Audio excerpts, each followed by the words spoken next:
শেষ করে এখন বলো তুমি কার? যদি চোখের জলে চলে যেত ফেলে আসা প্রতি, তবে হৃদয় ফিরে পেত একটা ভালোবাসার নদী। যার কাঁধের ওপর মাথা রেখে দেখতাম কত স্বপ্ন, তার দেওয়ার স্মৃতি ভাবি তাকে দেখতে থাকি গল্প এখন।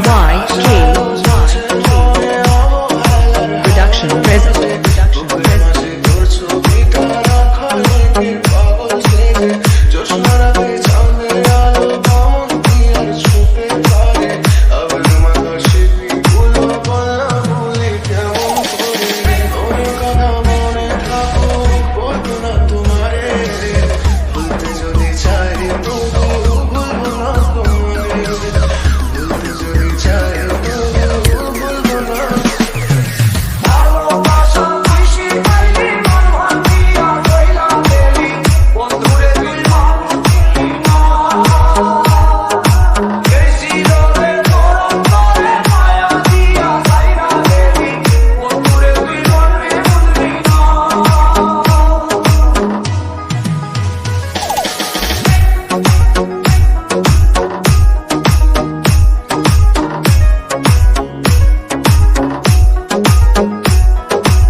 নরসিংদী শিবপুর।